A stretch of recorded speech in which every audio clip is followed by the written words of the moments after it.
G'day, welcome to Down in the Woodworks. Well, today's a good day. I get to build myself a new router table.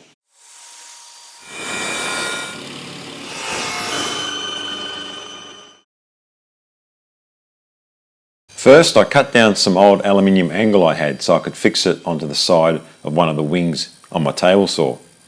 That way I could attach the router table to the saw at the same height. The top of the router table is going to be 2 layers of 16mm melamine. The purpose of this piece of angle is only to keep the router table attached to the side of the table saw with screws from underneath. I drilled and tapped some 1/4 inch threads into the side of the wing.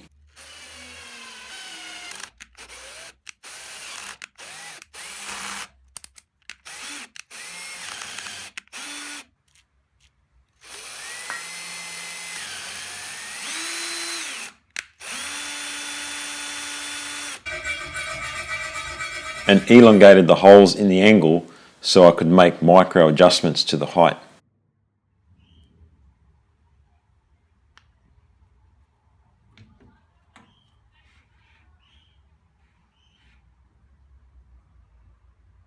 To make the box, I used this piece of old 18mm MDF I had.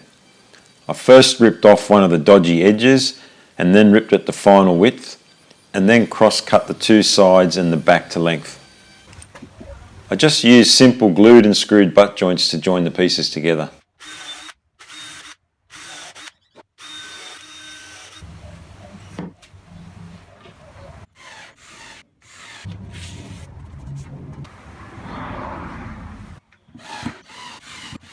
I attached these lengths of pine batten to the inside of the box so I had something solid to screw the top down to. So the router is going to be fully enclosed in this box, and that's for dust extraction, which will either come in at the side or the bottom. I haven't worked that out yet. I need to get access to the router when it's in here to use the locking mechanism and also maybe turn the switch on and off.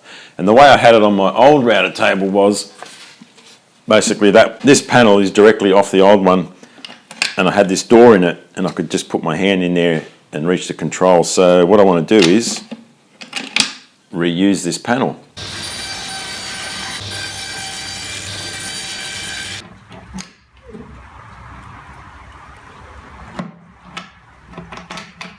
The piece of melamine I had for the 2 top layers was too wide for me to cut on my table saw.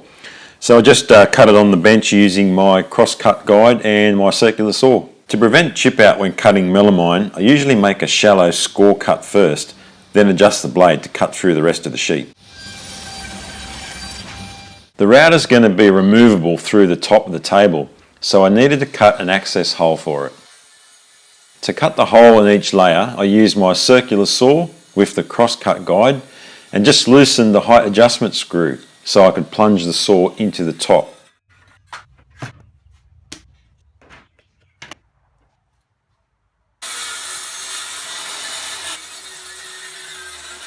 I then used the jigsaw to finish cutting into the corners.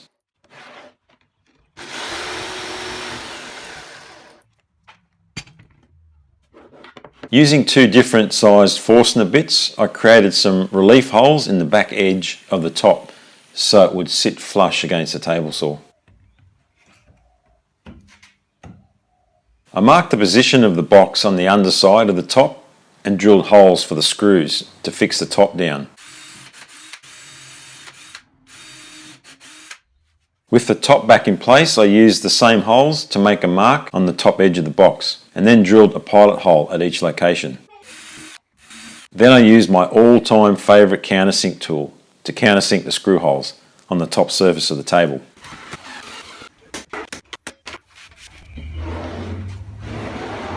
Next, it was time to make the base out of these lengths of pine I salvaged from my old assembly table.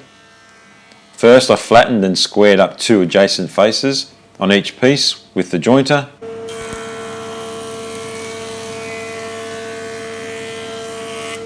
And then ran them through the thickness planer to flatten the opposite sides.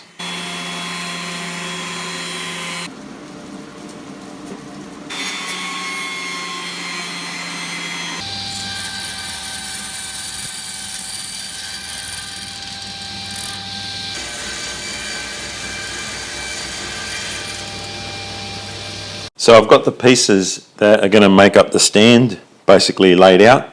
Got your uprights here and the cross pieces here. These cross pieces are going to tie the four legs together. They're not going to be positioned at that level. They will be positioned roughly around the centre here at a predetermined height, and across the top of those will be a shelf, and that's where the router lift is going to sit. The way I'm going to join these pieces, the cross pieces to the legs, is by using floating tenons.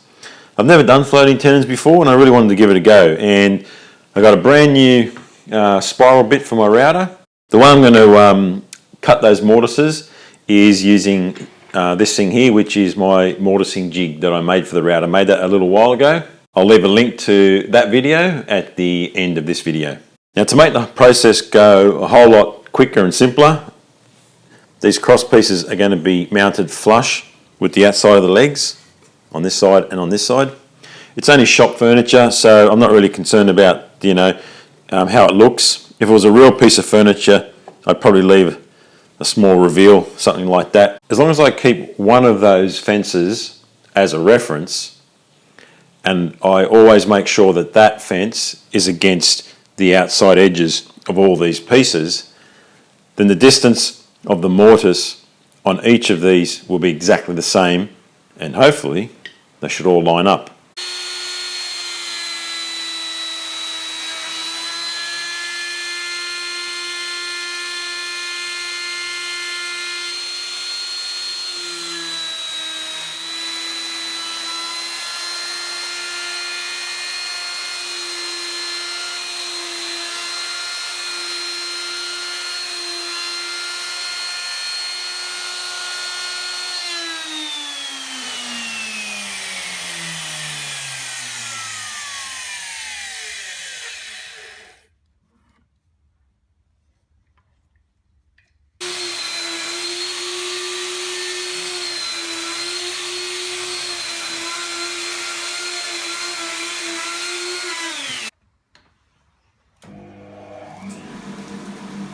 To make the floating tenons, I milled down these pieces of pine to the right thickness, which was 1/2 inch, and then rounded over the edges with a round over bit in the router, and then cut them to length, which was about 50 mil. Then it was just a matter of gluing it all up, making sure I had the orientation of all the pieces the right way around.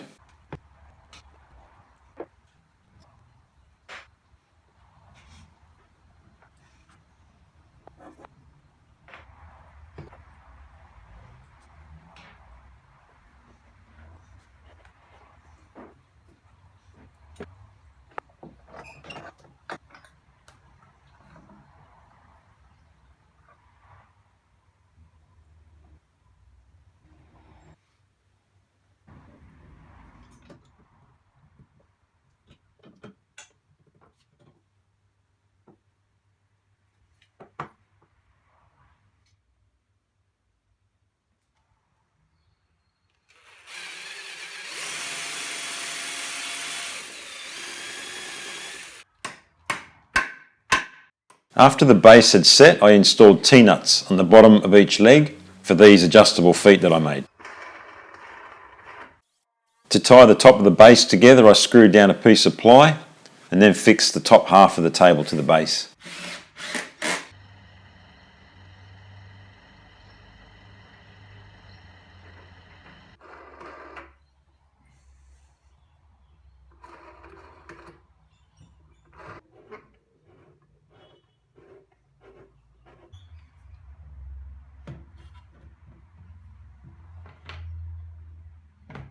Next, I needed to make the recess in the top to take the base plate of my router, which is 5mm thick aluminium. Again, I used my circular saw to score the top of the melamine first to stop any chip out that might happen from using a straight bit in the router to make the recess.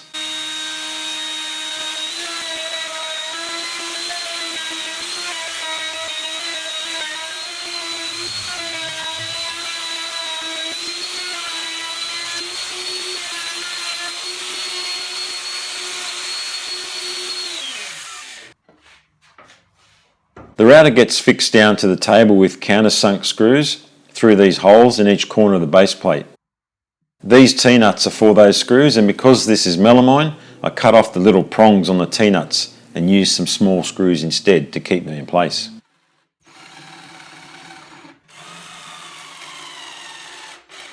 I put in this extra brace under the shelf, which was just screwed in at both ends to make sure the shelf didn't flex when using the router lift.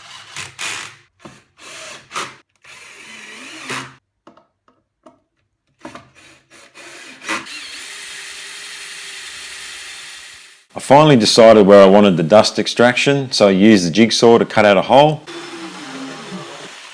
and cleaned it up with a rasp file.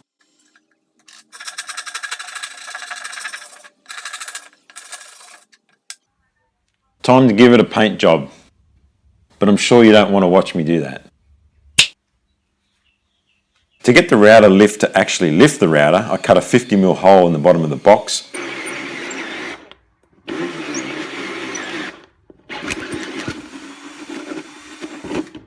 And used a length of PVC pipe to act like a sort of oversized push rod.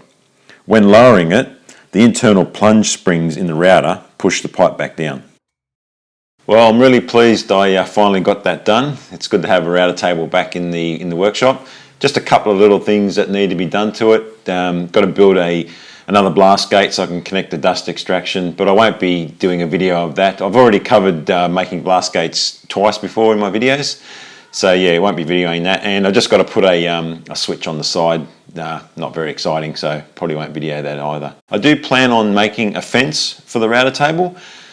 Pretty much I know in my mind what it's going to look like, but yeah, yet to finalise it. But the concept is that it'll be a removable fence, and it will sit over or cradle my existing table saw fence so that I can utilise that and utilise the sliding mechanism that I already have there. So yeah, I probably do a video on that as well. Also recently I've started posting on Instagram.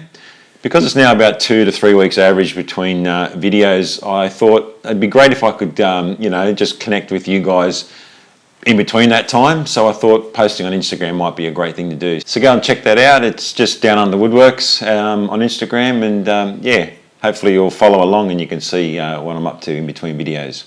If it's your first time to the channel, then a huge welcome to you. And if not, I do really appreciate the time you guys spend watching along.